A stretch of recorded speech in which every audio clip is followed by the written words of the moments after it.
चलिए स्टार्ट करते हैं। एक जी मीन्स का क्वेश्चन है जो कि सर्किल टॉपिक से आया है और काफ़ी इंपॉर्टेंट क्वेश्चन हो जाता है क्योंकि कुछ बेसिक चीज़ें इसमें यूज हो रही हैं और ज़्यादा टफ नहीं है, बस एक बार अच्छे से पढ़ेंगे।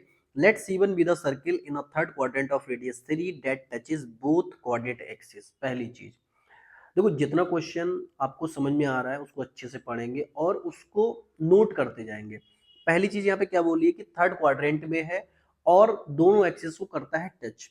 अब देखो, ये कौन सा केस है? एक ऐसा केस है जिसमें कोई भी सर्किल दोनों एक्सिस को टच करता है, तो उसमें जो रेडियस होती है, अगर मैं मान लो कि रेडियस आर है तो उसके जो सेंटर होते हैं वो आर कामा आर हो जाते हैं, ठीक है। लेकिन यहाँ पे बोला गया है कि ये थर्ड क्वाड्रेंट में लाई कर रहा है, तो थर्ड क्वाड्रेंट में दोनों एक्स कोऑर्डिनेट या बाई कोऑर्डिनेट, जिसकी बात करता हूँ मैं एब्सेसा और ऑर्डिनेट की, दोनों नेगेटिव में होंगे। क्यों नेगेटिव में होंगे? थर्ड क्वाड्रेंट में है। तो अच्छा, मान के चलते हैं कि रेडियस इसकी क्या है? 3 है। तो मान के नहीं, तो गिवन है, तो रेडियस अगर 3 है तो इसके सेंटर क्या हो जाएंगे? -3 कॉमा -3। कौन सा केस है? एक ऐसा केस जिसमें वो टच कर रहा है किसको? एक्स एक्सिस और वाई एक्सिस दोनों को एक साथ। तो अगर जो रेडियस है ये, तो ये इसके क्या हो जाते हैं? कोऑर्डिनेट जो है वो सेंटर का काम करते हैं, ठीक है। चलिए, ज्यादा नहीं टाइम खराब करना है इस पे, क्योंकि ये चीज समझ में आ गई होगी। फिर कह रहा है कि C2 एक अनदर सर्किल है। भाई C2 ये है, तो C2 है और तो भाई C1 है, ठीक है। कह रहा है कि टच करता है एक्सटर्नली, बहुत बढ़िया, एक्सटर्नली टच कर रहा है। और किस पॉइंट पे कर रहा है? Alpha beta. चलो भाई, इसको नाम दे दिया हमने अल्फा बीटा। तो यहाँ पे अल्फा और ये बीटा हो गया, ठीक। एक्सटर्नली। अच्छा, एक चीज बताओ, जब कोई सर्किल दूसरे सर्किल को एक्सटर्नली टच करता है तब तब तब तब अगर मैं बात करूं, दोनों के सेंटर के बीच की जो डिस्टेंस होती है ना, वो उनके दोनों के रेडियस के सम के बराबर होती है। मतलब क्या? वो कौन सा केस है? C1 C2 बराबर R1 प्लस R2। क्या हुआ? डिस्टेंस बिटवीन टू सेंटर्स, ठीक है, सेंटर्स ऑफ सर्किल, और रेडियस R1 प्लस R2, ठीक है। तो यहां से हम क्या चेक करेंगे? अच्छा, अब एक चीज बताओ, इसके सर्किल के सेंटर दे रखे हैं C2 के, बिल्कुल दे रखे हैं, 1,3। अब यहाँ से कंडीशन क्या मिलेगी? मुझे कंडीशन मिलेगी अगर मैं इसकी रेडियस r मान लूं, क्योंकि सेकंड सर्किल की रेडियस तो गिवन है नहीं। अगर होती तो काम चल जाता और आसान हो जाता, ठीक है, लेकिन गिवन नहीं है, कोई बात नहीं। तो हम कंडीशन यूज करेंगे C1 C2 बराबर R1 प्लस R2। तो देखो, अंडर रूट में अगर मैं इसको मान लूं O और उसको मान लूं P, तो OP बराबर क्या होगा? इसकी रेडियस क्या है? 3 है, तो 3 प्लस का R। तो ओपी कैसे निकालोगे? ओपी निकालोगे अंडर रूट में distance between two points. Formula होता है x2 माइनस x1 का whole square plus y2 minus y1 का होल स्क्वायर। आप भी जानते होंगे क्योंकि बच्चे बच्चे जानते हैं इसको। तो ठीक है, सॉल्व करो। क्या हो गया? x2 माइनस x1 बोले तो 1 - 3, तो क्या हो जाएगा? +3 का होल स्क्वायर। और ये क्या है? 3 माइनस प्लस का 3 हो जाएगा, ठीक है। तो r प्लस का 3, ठीक है भाई, यहाँ तक पहुंचे। अंडर रूट में मिला हमको कितना? 4 का स्क्वायर प्लस 6 का स्क्वायर कितना होगा? 36 प्लस 16 कितना? 52। कैलकुलेशन कर लेना यार, आसान है, ठीक है। r प्लस 3 की वैल्यू कितनी मिल गई?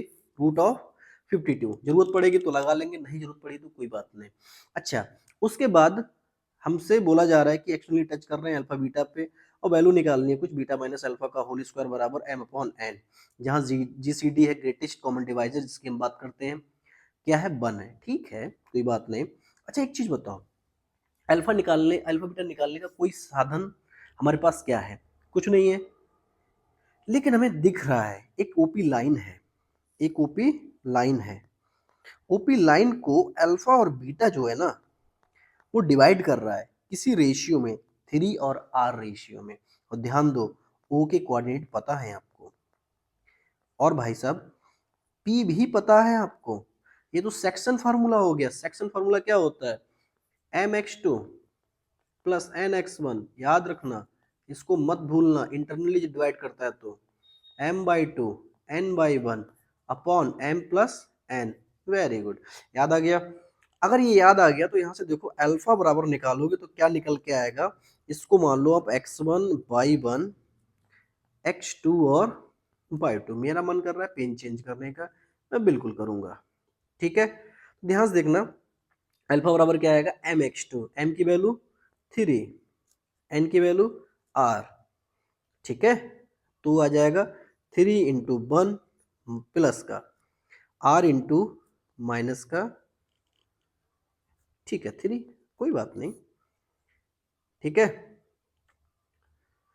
ओके, अपॉन में क्या आ जाएगा r प्लस 3, बीटा की वैल्यू जब बीटा निकालेंगे तो क्या आ जाएगा m/2, 3/2 की वैल्यू 3 प्लस n की जगह पे r इंटू बाई 1 माइनस का 3 अपॉन में r प्लस 3, ठीक है, मतलब m प्लस n, फिर क्या आ जाएगा ये 3 माइनस का 3r अपॉन r प्लस 3, और अल्फा की वैल्यू बीटा की वैल्यू 9 माइनस का 3r अपॉन क्या r प्लस 3।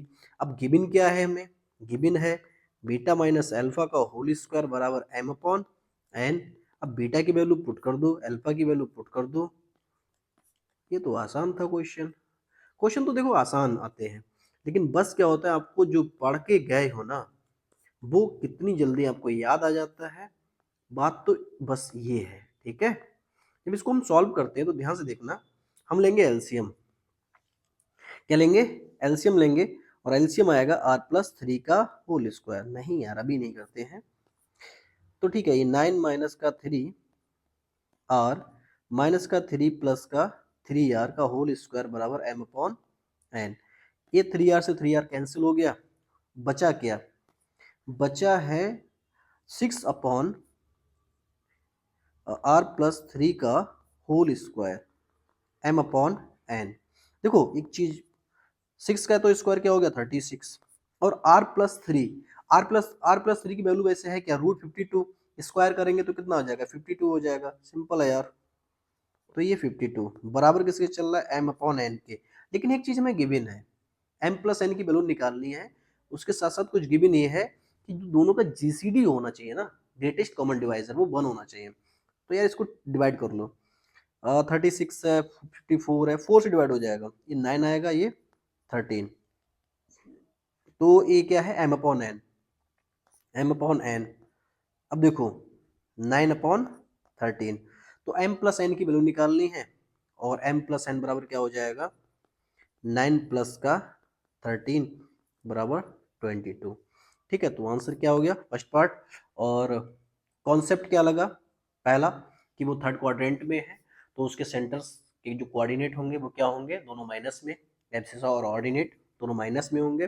दूसरा कॉन्सेप्ट लगा कि अगर दोनों एक्सटर्नली टच करते हैं तो दोनों की रेडियस का सम जो है उसके सेंटर के बीच के डिस्टेंस के बराबर होगा।